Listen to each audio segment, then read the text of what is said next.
My name's Carmel. I'm now 72 years old, and I first started at Tamar Marine when I was 25 years old in 1978. Robert and I helped find the business. Maxie was looking for something for his son, and we found the business closed there, and we told him about it, and the next minute, suddenly the Lovett family owned Tamar Marine. I was just decided and offered my help to get letters out, let people know that the business was about to open up, and I did all that for about over 12 months, free of charge, out of the Lovett family, and Tim and Max and Madge, and I just enjoyed being with them. It was just all such a lovely family and such a great time. Tim was great. He was only a young 21-year-old, sort of full of energy and full of get up and go, and he was so excited about it all. He was at college at Nelson College in Hobart at the time, and he wasn't enjoying that one bit.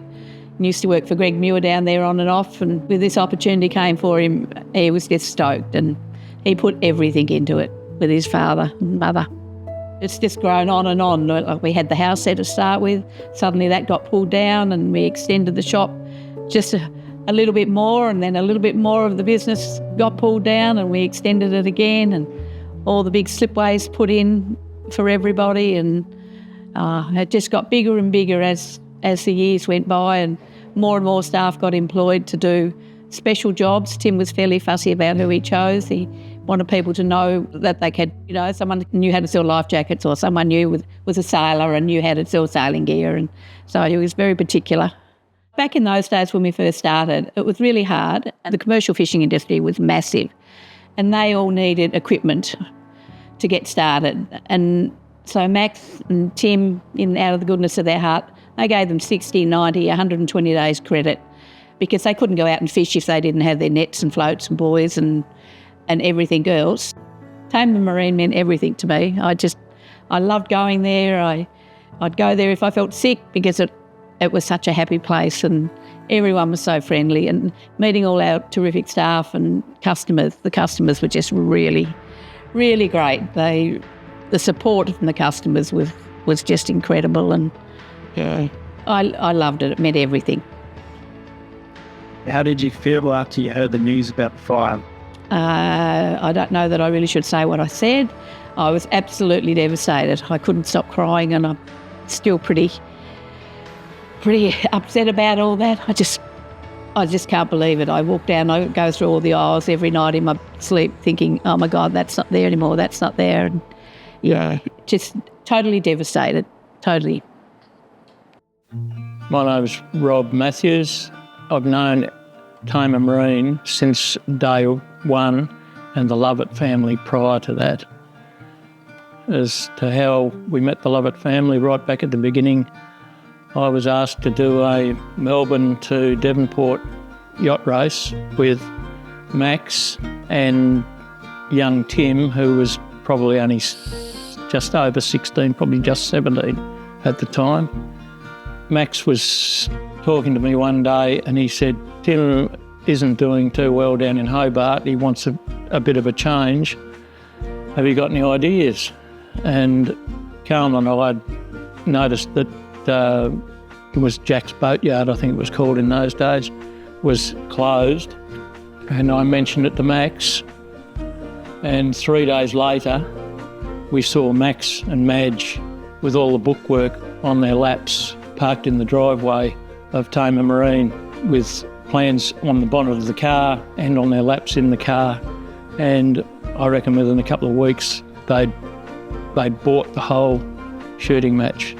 The site changes have been absolutely extraordinary. The first building that was there was pretty small. The house was there. The first extension went out and went up almost to the house. And then, of course, the house had to go to make room for the bigger extension. Then it just rolled on from there. The slipway was rejuvenated. It was a mess when Maxie purchased it. Kirthy was always there. He was a welder on steroids. He would just be able to put his hand to anything around the yard. and all the slipway, servicing the cradles, getting the Travises to work, building the shed for the slipway, keeping the big slipway out the back operating. He was just, he was always there. He was always there, and it was sad when Dave passed on.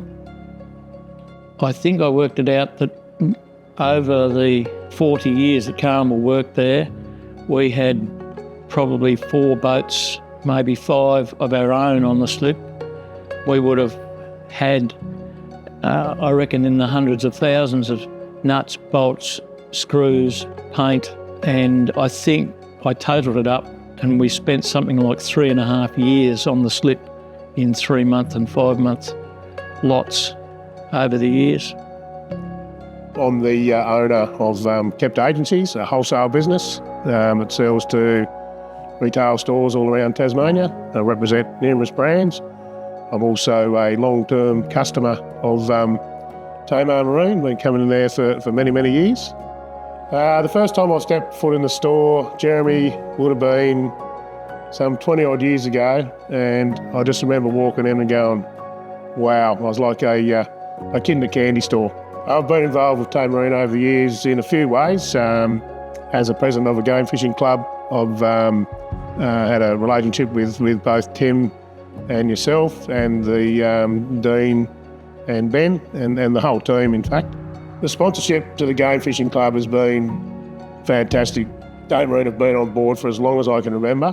I'd say well over 30 years they've probably been supporting the game fishing club, and to be honest with you, without the support of Tamar Marine, we probably, would have struggled to get through some of these comps with prizes, and kind donations that Tamar Marine have given over the years have been sensational, and yeah, the support's been fantastic for many, many years, and hopefully we can continue to have it going on for many, many more years. Tamar Marine would do things over and above. There's plenty of times I've walked into Dean at 4:30 in the afternoon and said, mate, can you fix this line up for me? I'm going fishing tomorrow, and he's flat out and he still makes time. They've just been bent over backwards to help people, and it's been great service. The thing I miss most about the shop, Jeremy, is the friendships. Or the friendships are still going to remain, but it's just this place has, the store has got some great memories. It's has all our club memorabilia in there, and it's just a good vibe. As soon as you walk in the door, it's you're greeted with a g'day from someone behind the counter. It's I'm gonna miss that friendly feel about the store. You're a renowned karaoke artist.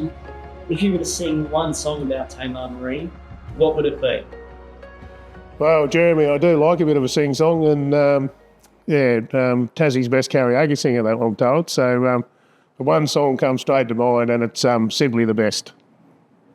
Can you build out a few lines for us? Wow, no pressure at all here, but you're simply the best. You're better than all the rest. Better than anyone I've ever met. How's that? Well, my name's Ken Gourlay, and I'm Vice Commodore of the Tamar Yacht Club, and I've been sailing all my life, started here in this very headwaters at the age of 7. In 2000, I decided I wished to sail around the world solo, non-stop, unassisted, and I started building a boat in 2002. We launched in 2004, and 2006, I headed off around the world in Spirit Silver Edition, which was fully kitted out by Tamar Marine from go to woe, and I set the fastest time for an Australian to achieve that task. Tamar Marine and the Tamar Yacht Club go back many, many years, and we have a wonderful relationship. Tamar Marine has supported the Tamar Yacht Club, particularly in the small boats and the keelboat sailing, and we've enjoyed a great relationship all the way through with Tamar Marine. Now, I can go into a chandlery in Sydney or Brisbane and they would have 1/10 the stock that Tamar Marine carry, and they wouldn't even make 1/10 in their knowledge. It's lovely to walk into Tamar Marine, and because I do some specialist sailing, I do look for some specialist gear, and it's never a question, if you haven't got it, you'll get it for me. What was your favourite aisle in the shop? Probably the nuts and bolts. So I could go in and choose the ones I needed exactly and the right length and the right diameter.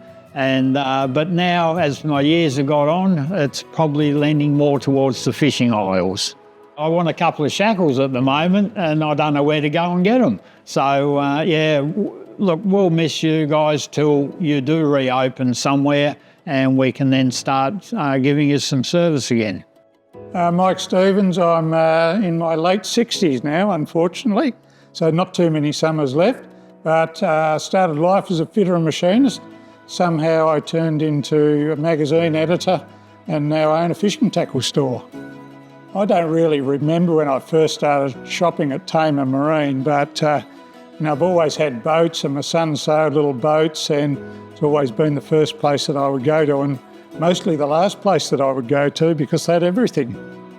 Tamar Marine was one of the reasons that Tasmanian Fishing and News started. The magazine started in the late 90s. Tamar Marine were the first advertiser and I think they were the last advertiser. So without their support, probably wouldn't have happened. The staff are fantastic and I think it's, as in any business, like helpful staff, which we've always had at Tamar Marine, are absolutely the epitome. And when you need product knowledge, someone like Brady or Dean or Jeremy or whoever, it's just fantastic. Adapting was the great thing, over the years, from probably just being mostly a chandlery to being, a full-on fishing chandlery store where you can buy a packet of hooks, sinkers, a fuse, a switch, whatever you needed. Carpet, you didn't need to go anywhere else, and I'm a bit distraught at the moment that we've got a big shopping list and it's going to be massive. I think my favourite aisle was probably the stainless steel nuts and bolts thing because you need a lot of nuts and bolts when you have boats. I think I've got 5 boats at the moment and always stainless, but you'd go in there for a stainless nut, bolt, screw, whatever. You could always find it, put them in the little packets and then just make your way around the rest of the shop trying to find stuff that you don't need. There was something I was taking back to Tamar Marine, a galvanised bracket from recollection, but I don't think that will be going back now. But on my shopping list at the moment absolutely is a new fish finder, some carpet, maybe an electric motor, and I'm just going to wait. So it'll be a big first day for me. The variety, being able to shop in one place is what I will miss the most, Tamar Marine. So bits and pieces, I'd always just write a little shopping list in the garage and then go to Tamar Marine and invariably be able to get everything in one go. Final words for Tamar Marine is get your act into gear, get the shop going again, because I've got a big list that I need to fulfil. Well, I grew up on the West Tamar at Lagana, so even well before I was working at Southern Cross as a very bad journalist, and well before hook, line and sinker was even considered, I would drive past Tamar Marine every morning on the way to school. And as a young up-and-coming Tasmanian lad who loved fishing, Tamar Marine has always been a massive part of my life. Tamar Marine is a big part of why Hook, Line and Sinker started. It's as simple as that. We went in, dressed in our suits as news journalists, or Nick was at the time, second-rate sports presenter, and I was green, young, junior news journalist. And we said to Tim, we're doing a fishing show. We want you to sponsor it. And Tim, as he has done with so many, local events and the community, he said, yep, rightio. And he gave us our first amount of money to make the show and stayed on as a sponsor for many years up until the show really became sort of more national and there wasn't the value in it for Tim. But we'll never forget that Tim was our first sponsor and, made Hook, Line and Sinker happen. Tamar Marine, in the early days, we would go into the store and shoot almost advertorials, I suppose. I guess the ones that stand out of recent time, though, is been my role with Marine and Safety Tasmania. And every time we need safety gear or film safety gear, it's straight to Tamar Marine. I don't think we even call anymore. We just turn up I would rate Tamar Marine as among the very best fishing and boating shops in the country. I can't think of any that go close, really. There's some big fishing stores, but to have all that boating chandlery as well as the fishing gear, I don't think there's anything like it that I can think of. They were a wealth of knowledge, and you never walked into Tamar Marine and got out quickly. My favourite part about Tamar Marine, it sort of swapped and changed as I sort of swapped and changed and got into different forms of fishing, but I'd have to say the marlin and the tuna lures, all spread out there in front of you. You can touch them, you can feel them, and you know, I have a bit of an obsession for lures and collecting those sort of pusher style, skirted style lures, and so Tamar Marine would play a big part in that. It was hard to walk out without grabbing a lure to add to my collection. What was your first reaction when you woke up last week and saw the news?